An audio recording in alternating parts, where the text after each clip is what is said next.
We're back with the MRA Together We Win podcast. Steve and Kerry coming to you live from the IUC studios in Boston. Kerry, we got a good day today. I know it's a great day. If you look behind me, I don't know if they get the camera there. They've got actually got a light with the IUC moniker on it. But we're still adjusting it. We can't see that. We're waiting for JP. We're waiting for JP to come in and screw it into the wall. But we'll go from there. Absolutely. In JP's absence, Maddie and Lily are crushing things, and now they are sound engineers and ready to keep rolling with the podcast. What is this, like 35 episodes, 36 episodes? I don't know. I mean, Friends doesn't have anything on us for sure. Exactly. So we're going to have a great conversation today. We're going to, as we always do, we talk about the industry. Yeah. Two great guests, two great people. Want to bring them in on the conversation.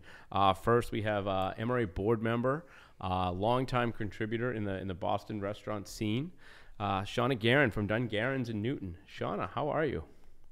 Oh, very good, Steve and Kerry. Very, very good. And so happy that you have me on today. Thank you very much for asking me aboard. Thank you for being here. And of course, anyone that's been paying attention recently to the No on 5 ballot question, we have the infamous and soon to be famous Gretchen Shelgren, bartender from Plymouth down in Pine Hills and Mamma Mia's. Gretchen, how are we doing? I'm doing great. Thank you so much for having me this morning. Thank you for being here. Steve, you know what? I can't think of a better way to kind of kick this thing off by being with a great Irish bar. Yeah. There's nothing wrong with a great Irish bar and some of the best Italian food down the South Shore. So, and two very strong and vocal women that represent both of those places. So welcome. Thank you, Kerry. You know that's a great combination, Italians and the Irish, right? And it is a matriarchal society, so it's good. Sounds like most of Massachusetts. Yeah, right. and I think if you throw a little Jameson and a little Italian wine on it, just accelerates everything, right? It's a great combination. Yeah. Seana, you've been in business, I think, 34 years. Am I correct on my math? That is correct. That is yes. Proud to be able to say that. That is true. Congratulations. That's an unbelievable accomplishment, especially in day and age where places come and go. So to be an institution in Newton, what is different today than it was in the industry, say 10 years ago, 15 years ago? What has changed for you? As you navigate the new world? Well, I think so much has changed. But one thing that has always remained steady for me is my passion for the industry. So, I just happen to think we work in the best industry that there is in the world. And so, but so much has changed. And I'm sorry to have to say that I think that our industry right now is, over legislated, and too many people are trying to tell us how to run our business models. So that's made it really difficult. But I think that the pandemic in so many ways brought a lot of changes to the industry. And it's been good because it's sort of opened a lot of the operators' eyes, and it's made us take our responsibilities to our communities and to our businesses more seriously. So overall, I would say that those changes really, unfortunately, that I feel the most is that the world is changing so much and the industry has to try to keep up with it. Gretchen, you've seen a lot of changes in the restaurant industry, whether it's technology and what have you. But at the end of the day, a cold drink poured by a great person while the customer is sitting at the bar. How have the changes impacted your day to day? And what is different for you as a bartender today versus say 5-6 years ago or more than that? Has anything changed, or is that customer relationship still the same? I would say my customer relationships are still the same. I mean, I still have a lot of fun when I go to work. I enjoy my job. I love interacting with people. Technology is definitely something that has changed quite a bit for me, and I'm not the most tech savvy person, so that's been a big adjustment for me personally. I ask all the young kids to help. And with COVID and stuff, there was all sorts of crazy guidelines and all sorts of whacked out rules we had to follow, but a lot of those have gone to the wayside. But for me, the fun is still there. I think that's been the constant for me.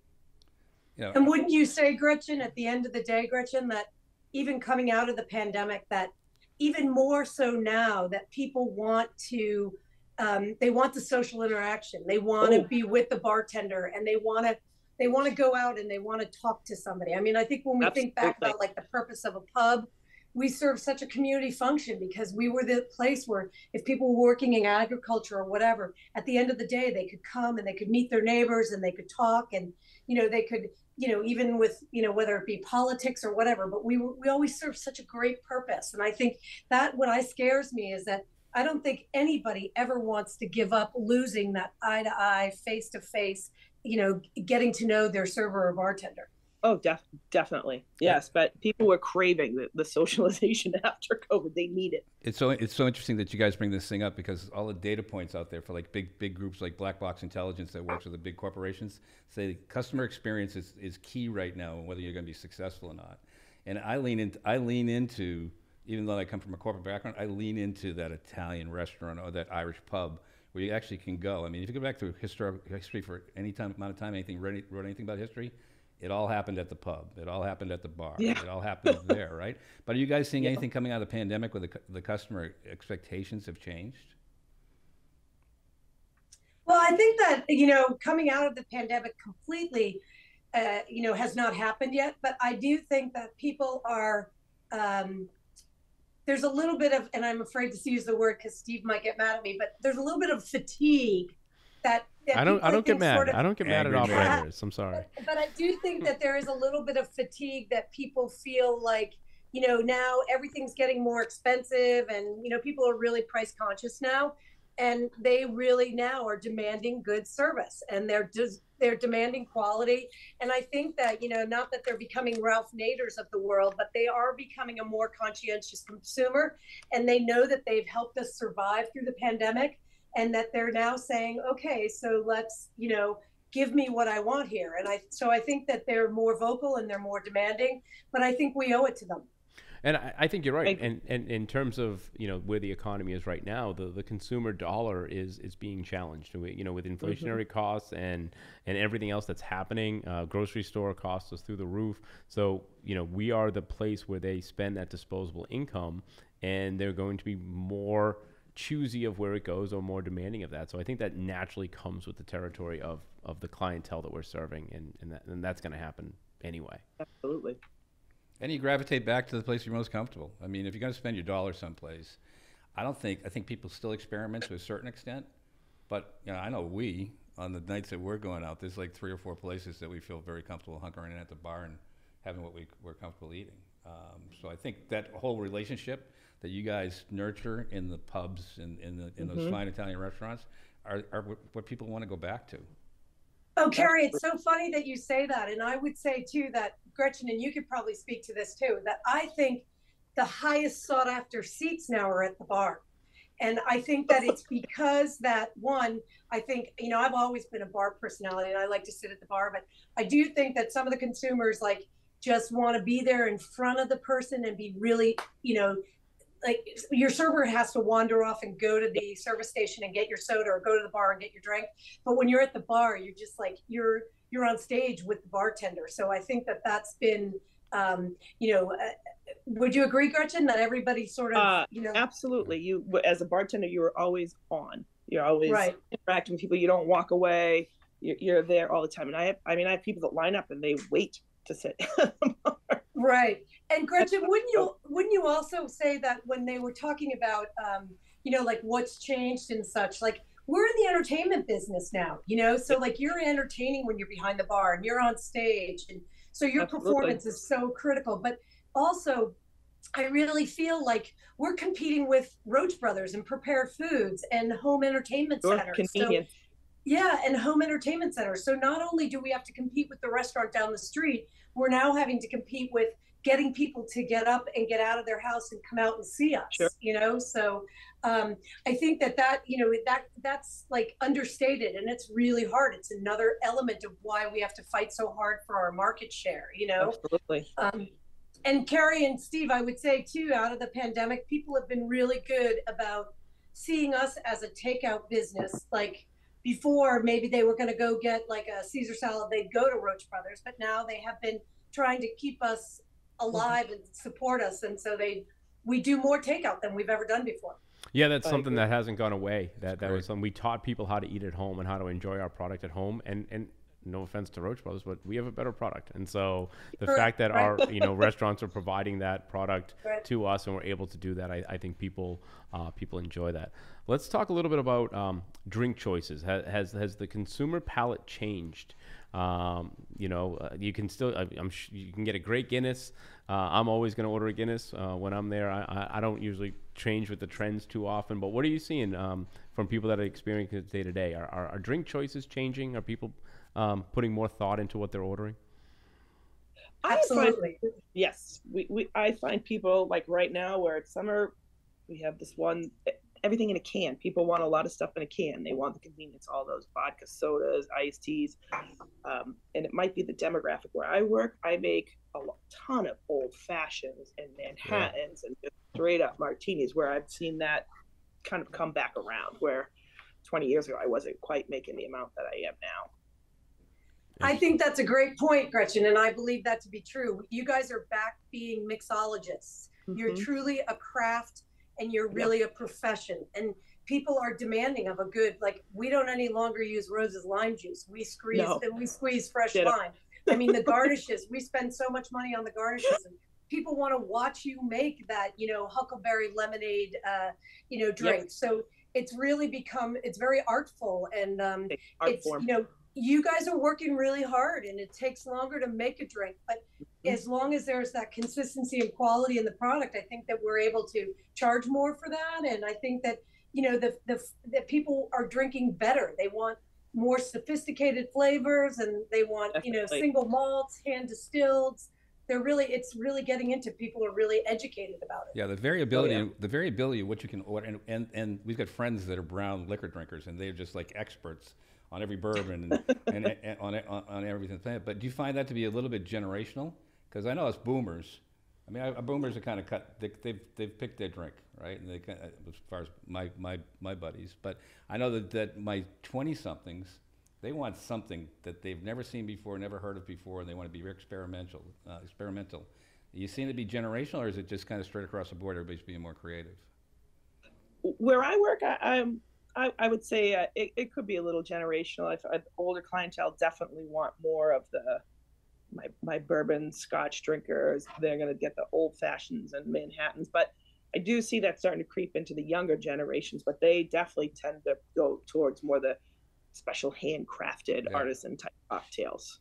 Yeah. There's no doubt the kids are all listening to the music from the 60s, and they're all drinking like we used to in the old days. But no doubt, still think that I still think that it's a visual thing, and I think it goes right across the board. I mean, if you came into Dunngaherins and you started to watch Angelina make this crazy good, cocktail, you're going to step out of your comfort zone, Kerry, and you're probably going to taste it. And a lot of us are doing things where, we have a slush machine now because we're trying to, work on our production management. So a visual, people see it, and one walks through the room and they see this beautiful thing with a big watermelon garnish.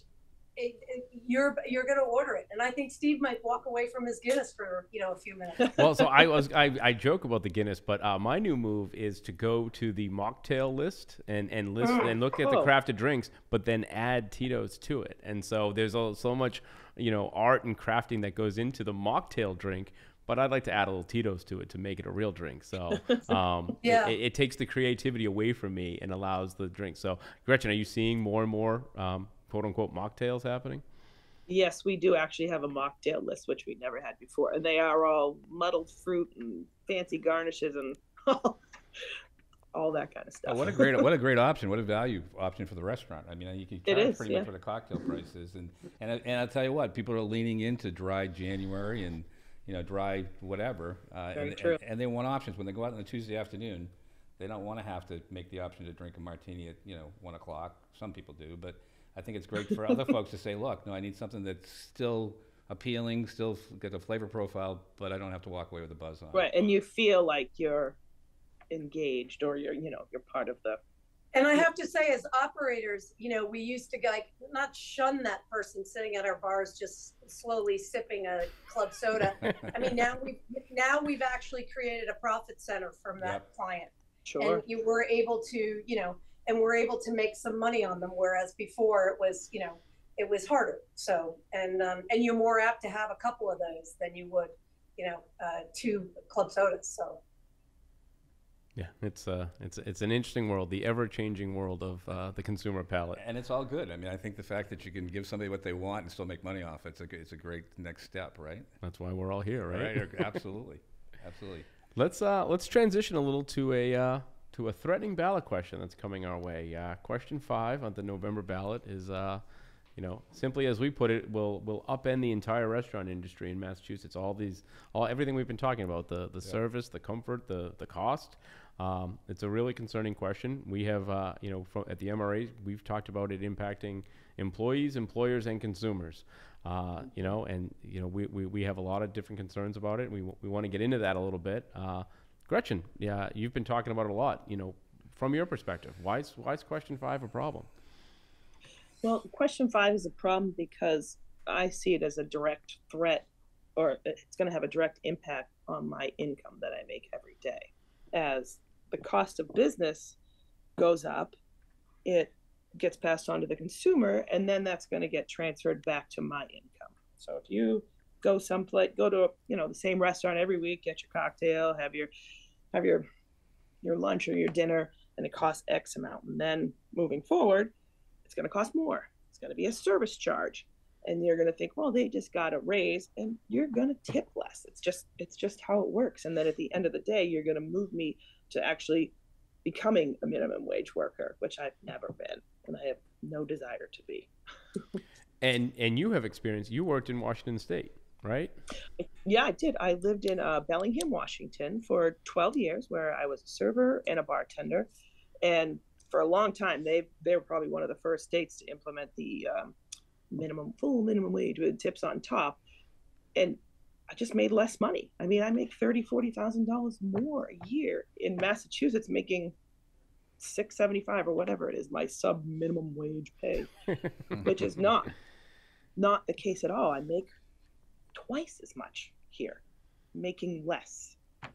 But I don't really want that taken away. Yeah, absolutely. And Seana, from an operator's perspective, what would that do to you? Gretchen, first and foremost, thank you for that. And I'm trying to bite my tongue because I just ready whenever this topic comes up, I just want to burst and just go on for hours talking about it, right? So I've known nothing but the hospitality industry. My whole life, it's all I've ever worked in, whether I was slinging burgers, slinging drinks, whatever it is, it's what I've all known. And right now, I just want to say and scream on the top of my lungs, stop these experiments with the front of the house's wages. It's not for you to do. Just, for me as an operator, I think it's going to completely devastate and restructure our industry. And I am just here to fight to make sure that doesn't happen, because I just don't think that, first and foremost, if you apply for a job and you apply for a job that you're going to have face contact with a guest, or you're going to be a salesperson, or you're going to do something that you're motivated with an initiative or an incentive to make more money, that I do not think that you should be penalized for that and have to share your income with other people. And I don't think, as an operator, that it is my job to take your money at the end of the night and do what I see fit with it. And I actually really strongly believe, as an operator, that I take care of everybody who works in our business. And in the back of the house, the people that are working in the back of the house choose to work in the back of the house because they don't want to hustle for money, and they don't want to be that person. And that is their conscious decision to make that choice. If somebody just wants to be a patrolman, they're a patrolman. If somebody wants to be the sergeant, they take on more responsibility, they're compensated accordingly. And so I just think it needs to be known that, first and foremost, my business model is at risk here, because when I run a Friday or Saturday night at Dunngaherins, I believe service is paramount. Mm-hmm. So we have like 7 or 8 servers, which include 2 bartenders on the floor. So at present, we're paying them $6.75 an hour, and they're making upwards of $30 to $50 an hour in their tips. So if you tell me tomorrow that I have to now pay them $15 an hour, which is only going to last for the first year, because by next year it'll probably be 17, but if you tell me that, you're just doubling the cost of operating that front of the house and providing that server to the guest. And we can't sustain that. And I'm not going to charge $40 for a burger. Who's going to pay $40 for a burger, right? When they could go to Roach Brothers and buy it and make it themselves or get it prepared, right? So like, I just think that the whole thing is, I'm so sick of the whole thing where, Danny Myers, I appreciate the fact that you thought this was going to be good and that this was great, but 1 out of 3 jobs got lost in your stupid experiment, and 3,000 jobs got lost in DC. I mean, like, what do these people think? And what do you expect from the guest? We just talked about the pandemic, about how hard people worked to keep us alive, and they were generous. They took takeout food from us. They tipped us really well. They were there to support us, to keep us in their community so that they knew that we would be there after the pandemic. Now you're just going to make them, pay more money for something that, like, we're perfectly fine. Stay out of our business. And if we're doing it wrong, don't you think that we would lose guests? I mean, if people thought that we were mistreating our staff, they'd go down the street to a restaurant where they think their staff is being treated better, right? And your staff would leave. Yeah. If your staff thought they were being mistreated, they would go someplace else. Danny Myers. I'm Danny sorry Myers. to have these run-on sentences, that's awesome. but you're right, Steve. And it's hard enough to get quality people in our industry right now. Why go to work when everybody else comes home from work? Why work the weekends? That's what our industry is about. And the people that are in the front of the house doing that, I mean, like, they are making sacrifices, and they've made that conscious decision to do that job. And I don't feel that you guys can, granted, I believe that, that things change and the industry can change, but you can't be that radical, and you can't have somebody come in and say, give a fair wage. And it's all rhetoric and it's all marketing. The people that are after this have never, I would like to ask them, have you ever worked really in a restaurant? I mean, have you really? I mean, I get it that some of the people that you've gotten now, like, have probably had a bad experience, but for the general, population in the hospitality industry, I think it's 86% of the people believe that this system is working as it is, and they don't want to change. And that's why I believe that we have got to get it out there to people to understand the ballot question, because people don't understand what they're voting for. And when they hear, oh, you're getting your server more money, they're going to say, of course, but their server should be wearing a button as big as their shirt. Yeah. And they should have their Facebook and all their social media accounts saying, save our tips, keep your hands off my money. Like, that has to happen, because right now, Steve, I just last night, because I knew I was going to be speaking on today, the podcast, I asked every guest in the restaurant if they knew about the ballot question. None of them. Nobody. And it's going to be sprung on them. And it's going to be all of a sudden people like Gretchen that are going to, like, great people who are great operators who make the flair of Main Streets of America go away. I'm sorry for being so over the top. That's an awesome rant. I think that was just perfect. Spot on. So a couple things. When Danny Myers did that, Seana, the staff walked across the street to Davio's and went to work for Steve DiFilippo, right? Because they knew that Steve was going to take care of them and they were going to make money there. And to your point, I would love for the person that crafted this nonsense to have to work next to Gretchen and make a living and see if they could survive. They couldn't survive. Right. People like Gretchen go to work every day. They cultivate their own income. Those customers come back time and time again.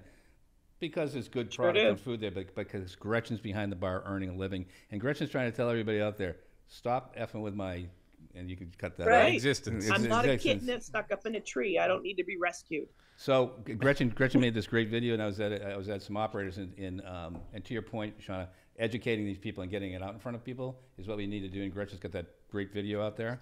I have a bartender that's just like her, and she just pushed it out the entire staff and said, look, you need to start talking to your customers, and we need to get this grassroots thing seeded and continue to push it uphill. And Steve and the Shaman guys are doing a great job of getting the stuff out there so folks can actually articulate it. Yeah, we're just trying to build the framework and let the servers and bartenders speak for themselves. And they're gonna and at the end of the day, the consumer who relies on that server and bartender for that service is going to want to do what the server and bartender wants to do. So we need the servers and bartenders to say, I don't need to be saved. Go back to California. This is a cockeyed idea from California.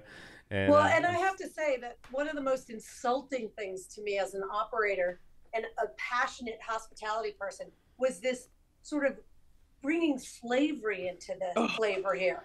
I mean, first and foremost, I would employ anybody to go do your own research. That is just absolutely ridiculous, you know? But now look at the other side of that coin and say, okay, you want to accuse our industry of, like, you know, slavery, but yet you want to go in as dictators and take their money and distribute it according to how you see fit. And you want to legislate our industry. Now, like, I get it. When no smoking came around, that, you know, it was getting to the point where it wasn't a level playing field. Some cities, some towns were doing it. It was crazy. As operators, we were screaming, saying, just do it statewide so it's a level playing field. So it's not. But at the end of the day, we all knew if we allowed smoking, our smoking guests would continue to come.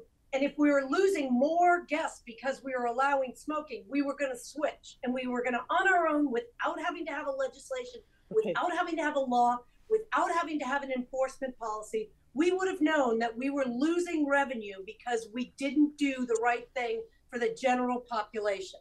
And that's, at the end of the day, give us a chance to, like, run our businesses. Yeah. We're happy that, you know, but I really firmly believe less government in our business. I don't want the legislation, and I'd love to go to the State House and ask them if they've ever had to manage a payroll. Have they ever had to rob Peter to pay Paul? Do they ever have to go to sleep at night wondering where the next dollar is going to come from to fund the, you know, the workman's comp insurance policy or whatever, if they've had a bad week? So I really wish those people had some general understanding of the barriers and the obstacles that we go up against on a daily basis. Amen. Amen, sister. Let's go.